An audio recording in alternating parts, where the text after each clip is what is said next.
Some days you wake up and the weight of it all just hits you. For years, my wife Robin and I felt this heavy burden. It was the feeling of being completely and utterly exhausted by our own son, Kevin. He was 25 years old, living under our roof, and acting like the world owed him everything. We had poured our hearts, our energy, and our finances into him, hoping he would find his footing. But instead of standing up, he just leaned on us harder. It was a cycle of frustration that seemed to have no end in sight. We were watching him waste his potential, and it was breaking our hearts every single day. The frustration wasn't just about the money or the mess he left around the house. It was about his attitude. There was a deep-seated sense of entitlement that we just couldn't shake. He expected us to be his personal bank, his chauffeur, and his maid service, all without a word of thanks. If we asked him to contribute, even in a small way, he would accuse us of nagging. It felt like we were parenting a teenager, not a grown man. We were enabling a lifestyle that was doing him no favors, and we knew it. But the fear of what might happen if we stopped was a powerful paralyzer. We had countless conversations that went nowhere. We'd sit him down, explain our concerns, and try to map out a future for him. We offered to help him with job applications, pay for a trade school, or support him in finding his own place.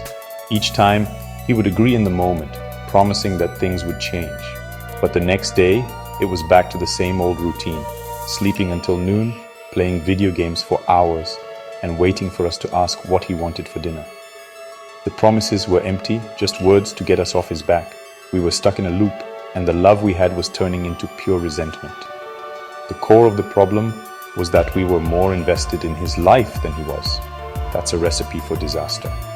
You cannot want something for someone more than they want it for themselves. We were trying to push a rope, and it was getting us nowhere.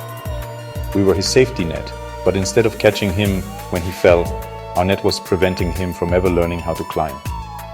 We had to face a hard truth. Our help wasn't helping. In fact, our so-called support had become the biggest obstacle standing in the way of his growth. The breaking point was coming, and we knew it had to be a big one.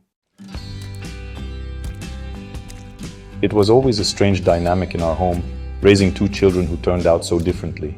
Our daughter Sarah, who is 2 years older than Kevin, was a go-getter from the start. Even as a little girl, she was organized and responsible. She had a paper route, saved her money for a bicycle, and was always eager to learn new things. When she turned 16, she got a part-time job at the local diner and proudly paid for her own car insurance. She went off to college, worked her way through it with scholarships and jobs, and is now a successful nurse with a family of her own. She never asked for a handout because she valued earning her own way. Kevin, on the other hand, was a different story. We loved him just as much, but he always seemed to expect things to be handed to him. When he was young, we chalked it up to him being the baby of the family. If Sarah earned a new toy, Kevin would expect one too, just for being there. We bought him his first car, a nice used sedan, thinking it would give him the freedom to find a job. Instead, he used it to hang out with his friends and expected us to pay for the gas and repairs. We were creating a pattern, and we didn't even see how deep it was getting until it was almost too late. The contrast became painfully clear after they both finished high school. Sarah moved into a dorm and embraced her independence. Kevin enrolled in a local community college but dropped out after one semester, complaining the classes were too early. He moved back into his childhood bedroom, and it became his permanent fortress. While Sarah was building a career and a life, Kevin was building a collection of video games. We paid his phone bill, bought his groceries, and gave him spending money, all under the guise of helping him get on his feet. But he wasn't trying to get on his feet. He was perfectly comfortable on his back. This difference created tension in the family. Sarah would visit and see the situation with clear eyes. She'd tell us, "Mom, Dad, you're not helping him. You're crippling him." We knew she was right, but hearing it out loud was painful. It felt like a criticism of our parenting. We had somehow raised one child to be a responsible adult and another to be completely dependent. It was a hard pill to swallow. We had to admit that our good intentions had paved the road to nowhere for our son, and it was time for a major detour before he got lost for good. The breaking point finally came on a Tuesday evening. Kevin came to us and announced he needed $500 to fix his car's transmission. He didn't ask. He stated it as a fact, as if it were our responsibility. He had no job, no savings, and no plan to pay for it himself. That was it. Robin and I looked at each other, and we knew this was the moment. I took a deep breath and said the word we had been avoiding for years: no. I told him calmly but firmly that we would not be paying for his car repairs or any of his other expenses from that day forward. We were done. The reaction was explosive, just as we had feared. Kevin's face turned red with anger and disbelief. He started shouting, accusing us of being selfish and not caring about him. He claimed we were throwing him out on the street and that he'd have nothing. He tried every manipulation tactic in the book, from guilt trips to threats. He said we loved Sarah more than him and that we were trying to ruin his life. It was a torrent of blame and entitlement, and it hurt to hear those words coming from our own son. But this time, we didn't back down. We stood together as a united front. We explained our new boundaries clearly. He had 30 days to find a job and start contributing to the household, or he would have to find another place to live.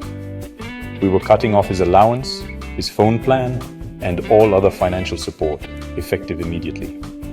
We told him we loved him more than anything, but we would no longer participate in his self-destruction. This wasn't a punishment, it was a consequence.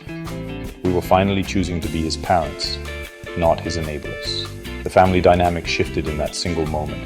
The air was thick with tension, but also with a strange sense of relief. The next few weeks were the hardest we had ever experienced as a family.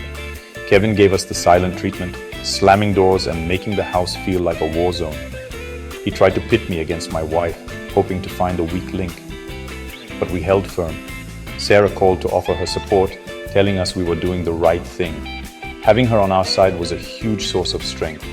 We learned that real love isn't about making your children happy in the moment. It's about doing what is best for their long-term well-being, even when it's the hardest thing you'll ever have to do. True to his word, Kevin did nothing for 29 days. He seemed to believe we would cave at the last minute, just like we always had before.